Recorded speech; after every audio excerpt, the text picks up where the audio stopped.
Alright, what's up guys? In this very bulky piece of content, I'll be going over many concepts related to swapping. From swapping history, to swapping terminology, to swapping use case, to the proper way to start learning swaps, specific inputs, inventory layout, and a lot more. You can use the timestamps in the description to navigate this video more easily. But before we jump into it, a disclaimer for the Redditors. Because we all know that the only people who complain about swaps are the people who can't do it. So if I get to convert a few of you scrubs to get better at the game, I'll have achieved the impossible and put you on the right path of gaming self-improvement. Oh, I can swap. I just don't want to learn it. Cope harder. Alright, now that the disclaimer is out of the way, let's get to it. Let's start with a little history lesson. Dating all the way back from the first Souls game, Demon's Souls, players have learned and utilized swaps to get more damage out of parries and even backstabs, as well to switch weapon in rings for better matchup and combat. In Dark Souls 1, swaps got more and more flashy, becoming a skill expression with full armor swaps, ring and weapon swaps, and even full armor swap with ring and weapon swaps.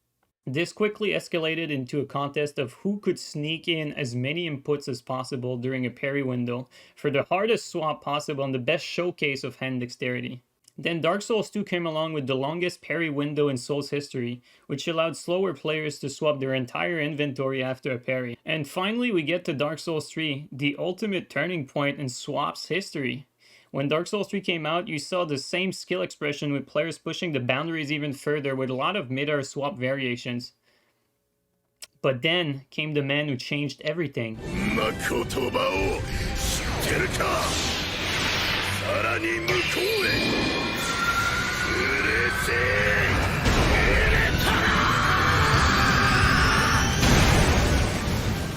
In 2019, a new swapping concept was introduced to Dark Souls 3. This took the entire Souls community by storm. It was the concept of neutral swaps. Neutral swaps were a mix of hand dexterity and timing, but this was a big deal because as opposed to all flashy swapping variations that came prior, neutral swaps were highly effective in high-level try-hard fights, and it could change the tide of battle. The Souls community as a whole quickly started to take notice of this newfound game-changing tech that raised the skill ceiling of the game to newer heights. A few months later, most Dark Souls 3 streamers that cared about winning were already adopting this new technique, from Leafar to Oloweed to the Grim Sleeper to even Chasethebro and many more thereafter. Anyone that wasn't interested in improving their game quickly became drunk on neutral swaps. And you know, I googled how to be like Jeenine and all that I found was builds. But you see, it's not about the builds. It's about the player. It's about the mindset. It's about the lap armor. But not everyone that tried to emulate the Ape King was as successful, because unlike all other swaps, neutral swaps was not all about hand dexterity. It required you to make a read on your opponent and also to time the swap itself properly for a successful surprise attack. So in the end, because neutral swaps were dependent on two very important combat fundamentals, a lot of players ended up neutral swapping unsuccessfully, getting baited into a swap then punished thereafter, therefore becoming an exploitable weakness. This is the main reason why neutral swaps at some point were regarded as a meme. But how do I know all of this? Well, it's because when I first came up with neutral swaps, I initially started with soft swaps. Soft swaps are basically simple use of the arrow to toggle to the weapon in your second slot. The idea was to cover a weapon's weakness or deficiency by using another weapon's attack. It initially started by soft swapping from the claymore to the dagger in order to get a fast attack that's hard to react and can also reaction roll catch, which the claymore did not really have access to. Eventually, as I got better and more comfortable with this concept, I tried to address its main weakness, which was the telegraph nature of soft swaps. If I could switch to another weapon without the soft swap telegraph animation, I would be able to catch my opponent by surprise, leaving them with very little time to react. Then I saw a player named Affinity who could swap to extend attack combos. So like hitting once with something with a long stun, then swapping to a spell with range to catch like a panic roll. Basically using swap to punish some panic rolls, sort of like a combo swap. While neutral swaps are very different as they require timing and spacing and are used from a neutral state, while combo swaps are not spacing or timing dependent as they first require a hit confirm to be initiated. But combo swapping was the closest thing that ever existed before neutral swaps. So then came the Gundyr swaps, which could cover not one but two weaknesses that a weapon could have: the ability to roll catch and the ability to trade. This was so effective that from this point on, most neutral swaps became hyper armor trade swaps to use on reads. Basically, when I thought my opponent was going to attack, I would time a swap to trade for maximum damage. This was almost like timing a parry, but with the hyper armor window being much more generous than a parry window, coupled with the roll catch potential, it made much more sense, and it was much more consistent and usable versus skilled opponents. And thus, neutral swaps became meta. Okay, now that you know a bit of history behind neutral swaps and swaps in general, let's talk about cases in Elden Ring. Why would you want to swap in Elden Ring in particular? For the sake of simplicity, I like to break it down to three sort of swaps. First, there's the utility swaps, which would be switching weapons, armor, or rings, or even consumables in order to optimize your character on the fly. There's crit swaps, basically any swap that's done after performing a parry or breaking your opponent's guard and before taking the critical damage. And then there's neutral swaps, basically swaps initiated with specific timing from a neutral position that allow you to take advantage of another Ash of War or weapon characteristic. This is cool terminology and all, I know, but what is this actually good for? Why would you swap? For utility swaps, you're looking to optimize your stats at various moments in a fight. You're either looking to increase your damage output, your HP regen, or your defense, and so forth. Basically, you're bulking up your build by adapting it on the fly. For crit swaps, the idea is quite simple. You're looking to maximize riposte damage, and maybe sometimes the idea is just to show off a little. For neutral swaps, it's a bit more complicated. The idea is to cover one of your weapon's shortcoming and surprise your opponent. A common overlooked important factor is the starting weapon when you're doing a neutral swap. Neutral swaps are much more effective when the starting weapon opens up your opponent for the incoming swap. Let me explain. For instance, swapping from a quick step dagger to a Stormhawk axe is much more effective than swapping from a Zweihander to a Stormhawk axe. Why is that? Despite the Zweihander being a much better weapon, the Zweihander forces your opponent to stay at range, to not trade, and to essentially be more reactive and to carefully pick their shots. Whereas the dagger is short, does no poise damage, and ultimately invites your opponent to attack the moment they are close to you, which plays exactly on what neutral swaps are all about. With good timing and spacing, you can time the Stormhawk swap at the moment you enter your opponent's active range.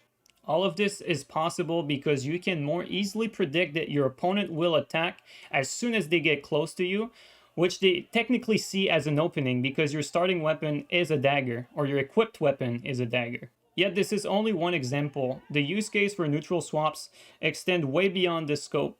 You could swap from a weapon lacking in range to a weapon with very long range to surprise your opponent with extra reach, kinda like a heavy thrusting sword running heavy attack swap. Those are a good example in Elden Ring.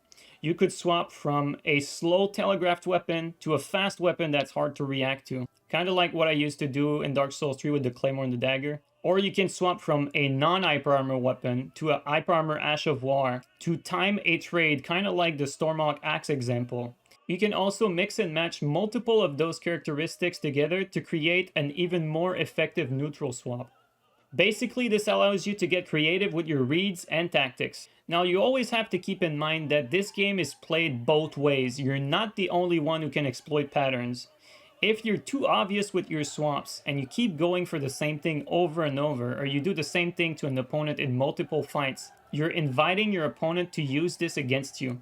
For instance, let's take the Stormhawk Axe swap from the previous example. If you always go for a Stormhawk's Axe swap, the moment your opponent enters your active range and they start catching on to it, they can effectively bait it by entering your range quickly and then backing off. This makes you whiff and they punish you. This is also the biggest reason why swapping has never been mandatory for people to get good at these games. You can always outplay swaps with solid rustic plays. Alright, now that you understand the use case for swaps, I would like to add a few new important keynotes that are new to Elden Ring in particular that were never possible in previous games before. With the new edition of Ash of Wars, you can get a very similar effect to neutral swaps without having to time the swap itself. Let me explain. Because you can put almost any Ash of War on any weapon, you can effectively conceal what Ash of War you have equipped in a fight. For instance, if we take the dagger example again into Stormhawk Axe, you could technically have a quick-step dagger, show to your opponent that you have a quick-step dagger by quick-stepping, then go into your inventory, switch out the quick-step dagger to a Storm Stomp dagger, and then keep the Storm Stomp dagger equipped until your opponent gets close enough, and then you simply Storm Stomp as soon as they get in range. While this removes the need to neutral swap, as you're transforming sort of the neutral swap into more of a utility swap, where the timing of the swap itself and the range at which you're swapping in the moment is completely irrelevant. You're also limited to the damage and initial characteristic of your starting weapon. So the Storm Stomp dagger trade will do significantly less damage than the Stormhawk Axe swap, which might even make you lose the trade that you would otherwise win with the Stormhawk Axe. And in the same vein, you would need to outplay your opponent with Storm Stomp many times, while a single Stormhawk swap will nearly one-shot your opponent, so you get the point. In a lot of cases though, neutral swaps are no longer needed in Elden Ring. A good example is swapping from a Storm Stomp Zweihander, for instance, to a Bestial Roar Zweihander. If you're noticing that your opponent is attacking you from a safe distance, keeping range and keeping a safe distance successfully, you don't need to do any complicated swap to surprise them. A simple utility swap, switching your Storm Stomp Zwei to a Bestial Roar Zwei, will let you safely get what you need and effectively get the surprise range punish that you're looking for. Alright, we're moving along quite well here, but you haven't learned anything mechanical yet. What if you have butterfingers? And all this swap talk is way over your head.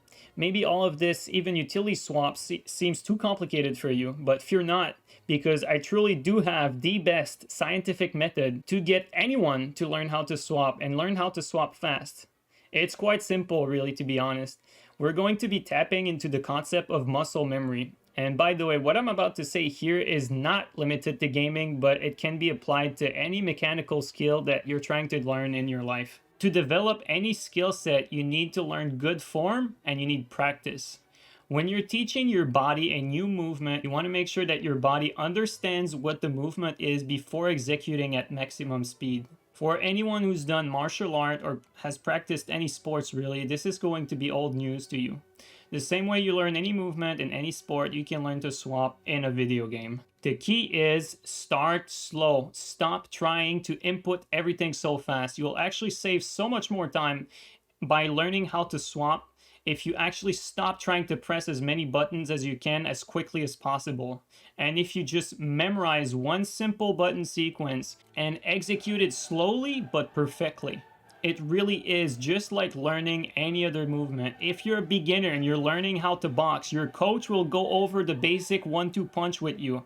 And he will make you repeat the same motion slowly with good form. You'll then slowly increase in speed as you get more and more comfortable with the movement. So what are the inputs exactly? Well, this actually branches off into another important and vast topic of swapping. And it's more important than ever in Elden Ring. Yes? Inventory layout. Using the order of acquisition sorting in your menu, you can then handpick where every weapon fits into your inventory. And this is very important to learn how to swap, because in order to use actual muscle memory, instead of having to think, eyeball, and search your inventory around for various swaps you want, your swaps will be executed with no hesitation without having to even look at your menu. It's almost like swapping purely on instinct. This ties into which input you should be learning. For anyone who's a complete beginner now, you should not overwhelm yourself by trying to learn all kinds of different input sequence. You should really stick to one and one input sequence only. Personally, I would suggest you learn the arrow down swap first, as it's the most common menu input you'll ever do. So first, before I show you the inputs, there's a few noteworthy things I want to mention about consoles, controller versus keyboard and mouse, that sort of stuff. So I am using a stock PS5 controller, so there's no paddles in anything I'm about to say here. Paddles can help you, but it's going to be up to your personal preference. The button placement slightly differs from PlayStation to Xbox controllers due to the left stick placement. It is slightly easier to swap on the Xbox controller, but also has a massive drawback of making your character movement while in the menu more difficult and uncomfortable for your hands. For PC players, you have the advantage of being able to select the weapon you want to swap to with your mouse. It's technically a few milliseconds slower than on controller or even pure keyboard swaps, since moving the mouse around to select the weapon is not as fast as a hard input, but keyboard and mouse have the extreme advantage of being able to utilize the entire inventory quickly with accurate mouse selection, so it's actually much better to swap with keyboard and mouse. Controller players are basically limited to weapons that are near each other. So here is how you start your swapping journey. For Xbox users, you can hold your controller normally and you will be inputting the arrow selection with your left thumb. For PlayStation users, you will need to change your hand grip when swapping. You will want to adopt a claw grip. You don't need to always be claw gripping, but when you're swapping, you're definitely going to want to change your hand stance. A claw grip basically means that your index finger needs to get on top of the arrow pad. This might seem uncomfortable at first, but it's been proven that a good claw grip form does not cause hand strain. There's a very good popular claw grip video by FaZe Flea that goes into the specifics of claw gripping to prevent injuries, but to sum it up for you guys, basically you want the palm of your hand to be just high enough above the controller so that it does not hurt to move your index finger around to press the arrows on the pad. Okay, so here we go. For swapping, the inputs you want to learn are start, X, X, arrow down, X, start, and then followed up by an offensive action, which in most cases is going to be L2. So you want to learn this whole sequence as it is. The last input will sometimes vary depending on the swap you're doing. If you're swapping to an Ash of War, you'll be doing L2 most of the time, but you might want to do R1, maybe even R2 here and there. It's going to depend on the type of swap you're looking for. As an important side note, when you are inputting the inputs start and X close to one another, you want to press the start button with the very tip of your right thumb, and the X by flickering your thumb downwards so the X touches the base of your thumb, kind of under the little thumb joint, right? So right under the thumb joint is where you press X. So your thumb basically flicker by hovering over start and X. So you should do this sequence as many times as you can while waiting for an invasion, waiting for a summon, in the loading screen. You should be using the downtime that you have in-game to practice this button sequence, because practice makes perfect. Once you know the button sequence by heart and you don't need to remind yourself of which button to press, basically if you can input this entire sequence with your eyes closed, you should increase the speed. Try to do it faster and faster, but only as fast as you can do it without missing a single input. The goal is to always input the whole sequence perfectly before getting any faster. Once you have mastered the sequence, you should start to use it in combat. So place your inventory layout in function of this new button sequence that you've mastered and play with it using 2 Ash of Wars in a fight. At this point, you'll have noticed that you'll also be trying to do the same sequence, but by pressing the up arrow on the D-pad to go back and forth between the two weapons you're trying to play with. But it is the next step. Once you've mastered the arrow down swap, master the arrow up swap, which should be much faster to learn now that you have already mastered basically the same sequence with only one button variation. You repeat this process until you've mastered all arrow keys and are comfortable switching to any weapon or ring that are one arrow click away in your inventory. So up, down, sideways, it's really all the same. Then once you have mastered the arrow swaps, you can expand further to trigger tick swaps. Trigger swaps let you go up and down the page. Those swaps are currently underrated as they require more character and inventory preparation. Once you've mastered the arrow and trigger swaps, you can learn the double arrow and double trigger swaps, which expands the possibilities even further. So to recap, you're going from learning one variation of a swap with the arrow down to learning 2 variation with arrow up and down, to 4 with all arrow directions, to 6 with all arrows and trigger, right trigger, left trigger to go up and down, and then to 12 with 2 triggers or 2 arrow swaps. This means that with the right inventory layout, you now have access to 6 different attacks only 1 tick away in your inventory, and 6 more attacks with only 2 ticks away in your inventory. You could technically push this to 3 ticks and 4 ticks, but as you get further and further from your initial starting weapon, it becomes significantly slower and less effective. It also introduces logistic problems with the inventory layout itself, not being able to accept that many weapons in a single layout. So there's not really a need to learn inventory swaps beyond 2 ticks. Alright, now the cool stuff. This is the part where you get to personalize your inventory for yourself, your strategy, and your gameplay. Every inventory layout should somewhat be unique to the player, given that we all have different taste and weapon preferences. You can absolutely copy what I do and just, replicate the layouts I'm going for and that I'll be showing, but as you get better and better, you'll likely customize it to make it your own. With all that being said, Elden Ring is absolutely game-changing with the addition of custom inventory layouts by sorting by order of acquisition. You can now make any inventory exactly how you want it in order to be practical and efficient. Alright, let's showcase some inventory layouts. As there is an infinite amount of variations for inventory layout, there's really 2 directions that you can go with them. Either you're building your inventory layout based on one weapon, so one weapon is always going to be the starting base for your swap, or you're building for the full inventory, so you might have access to less swaps, but every weapon in your inventory will have access to the same swaps using the same inputs. You have to keep in mind though, the bigger the inventory, the harder it is to maneuver, and the more experience is required to use it effectively. So when you're starting, keep your inventory clean and simple. Now if you're a bit crazy and have a friend willing to spend hours with you duping weapons, you can make a double inventory, which allows you to get 2 weapon pools and basically 2 layouts. If you want to learn more about inventory layouts, see everything that is possible with variations, I have an in-depth tutorial that will be released shortly after this tutorial. I hope you guys enjoyed this. This is going to be it for today, and catch you guys up next time. Take care.